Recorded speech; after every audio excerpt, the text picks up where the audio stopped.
What is up, YouTube? Today I am going to be showing you how to do the gloss background patterns on the Eufymake E1 so you can get some cards that look like this. So we're going to need a few things to achieve this. We need Photoshop, we need cardstock, and then we need to use Card Conjurer to make the cards, and then an image source of what we're trying to edit. So now let me show you how to do this at home. Alright. So to achieve these effects, we need a few things here. I have Card Conjurer open, Scryfall, and Canva. These are going to be the fundamental tools we need to use to build our layers, and we are going to move things into Photoshop, and then from Photoshop, we're going to move everything over into the Eufymake Studio so that we can print this out. Now, I had actually just got done doing a whole custom thing and I forgot to do a screen recording, so we're going to go back over how that works. I am going to do an altar of Abaddon the Despoiler, and then we are going to put a Imperial military seal behind Darth Vader. And I already have a portion of the card made. So what we are going to do is just add this frame back in. And then you would just click download. We would go into the studio here, and let me start this over. So we are going to open the Abaddon the Despoiler frame. Click open. Now, this was a method that was taught to me by my friend Querd Alters, but we are going to remove this black border. And this is why I like these old frames, is because they're square. So this is super easy to do. And we can just delete them using the backspace button if I don't do things wrong.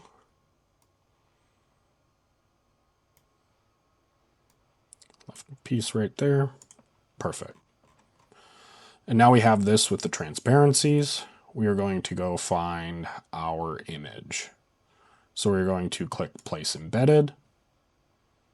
We are going to then grab, there it is. We're going to adjust this to size. And there it is. I want this right on the edge. That's how I had it before. Done. We're going to move this up. And now this already starts to look like a really cool card, but we can take it a step further. We are going to use the quick selection tool, and then we are just going to start grabbing things here on this layer. So I want to grab all of this. And it's okay if you grab a little bit too much. We can always delete some in the end.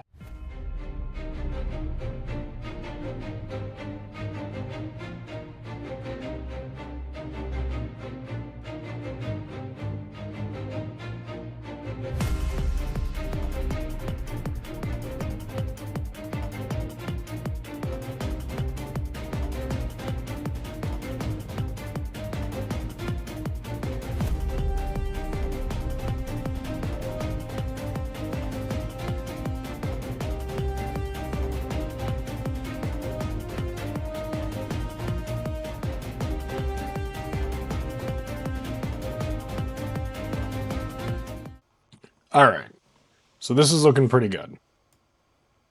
And I'm going to then move that above our frame, and we're going to be left with this, which by itself looks really cool, but we can keep going. And that is exactly what we're going to do. I am going to go in, and you can get as detailed as you want with this. I already finished this entire thing earlier, and I wasn't recording my screen, so I will just jump over to that project.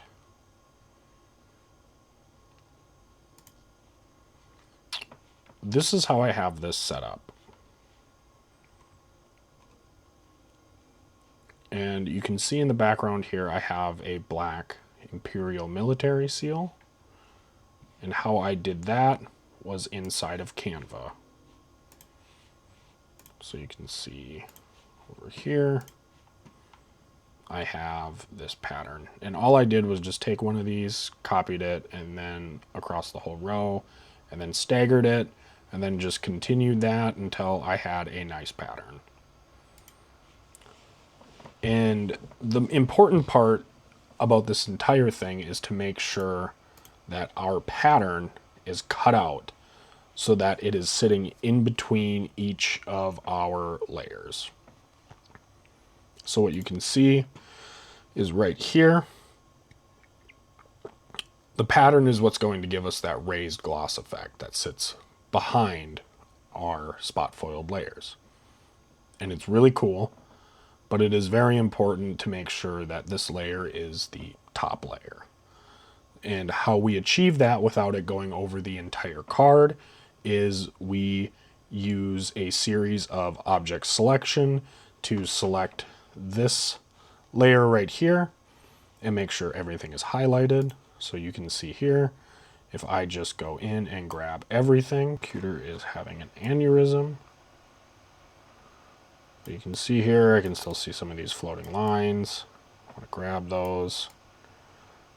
Make sure this is all filled in. And it looks like everything is selected. And then what we can do is go up to this. Now that everything is highlighted, we click on this pattern, and if we hit the delete button, it is going to delete everything underneath it. And what that does is it gives us a layer that we can stack on top of this, so that way when we go to print the gloss, it looks like it's hidden behind things, but it's actually the top layer. So it's a really cool effect. And it's really important to make sure that we do this prep work inside of Photoshop or other image editing softwares. You can use Krita, you can use GIMP. I don't really use those things anymore since I started paying for Photoshop. I find that the tools are a lot more accurate and easier to use. Plus there's a ton of information on all of them, so you just have to find whatever works for you. Now that we have our layers, we are ready to import this into the Eufymake software. I am going to create a new project, and then I am going to upload those layers.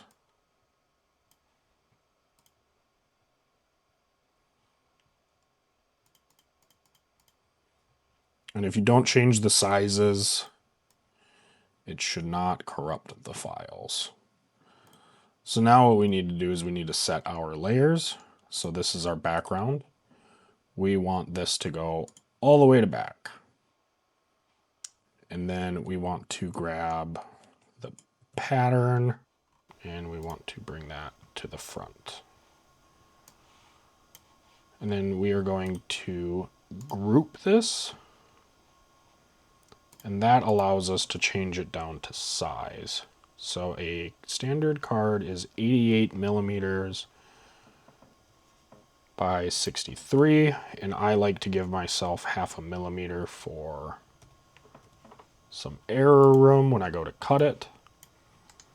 And then boom, we have a card.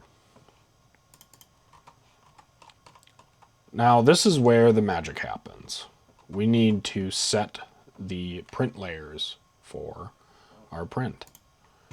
We're going to make this base layer CMYK.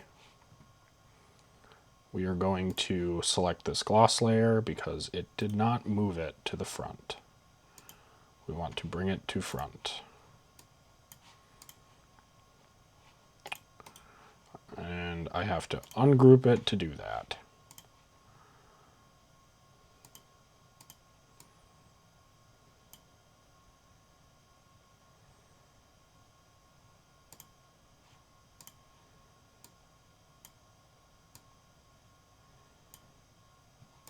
So there we go. We have that in the front. This one we are going to set to a gloss varnish. And then this one is going to be white CMYK, white CMYK. And then what we're going to do is change this to 1 pass of white because we do not need 3 to do a piece of cardstock. And now the last thing we need to do is select the foil type that we're going to use. I am using stuff from Exceptional Papers today, and I think I'm going to use a halo foil pattern for this because it is a really strong pattern and it should come through some of these darker parts on the card, and I think it'll look really cool. We're going to snapshot this. This will take about 5 minutes. All right, so our snapshot is now done. We are going to move our card into the spot that we want it to be printed on. I did not cut this right, so that is why I am doing it this way. I just want to make sure there's a little bit of room, and I made a mistake there. Zoom in to make sure I didn't move anything. Cool. I think this is going to work out just fine. I'm happy with the positioning. And then the last thing we need to make sure to do to get the best result is put it onto high quality. I also like to turn the choke all the way down just because we don't need it and we don't want that. If you don't know what the choke is, it leaves this white border and we don't want the white border. So we're going to get rid of that. And our print height looks good. Send it through the printer.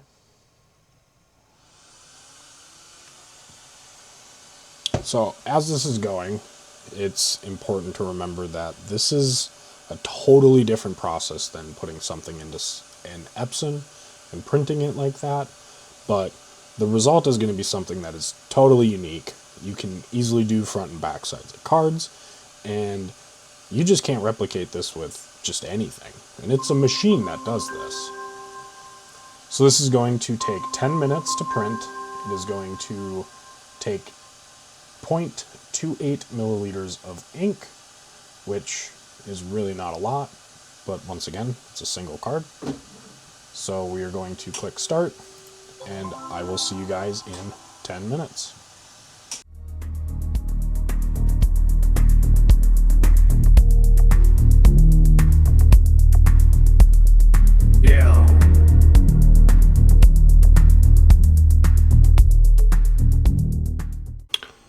So you can see here, our print is done, and you can kind of see that little pattern, how it's almost hidden inside of the print. And I think this turned out phenomenal. Once again, I will link the files for this down below so that you guys can try this yourself. So some of my final thoughts on this. This is something that I figured out how to do on my own. I used a combination of things that I have already known from making custom cards, but what I believe that this can do for the community and do for just everybody who enjoys making your own custom stuff is really open up a lot of possibilities to do some really cool things. This is just the beginning, as this technology is now accessible to thousands of people, and Xtool is now dropping their own UV printer, which we have also already pre-purchased, and we'll be very excited to show what we can do with that. I personally believe that it is going to be better than the Eufys because you can get one with 2 print heads versus 1.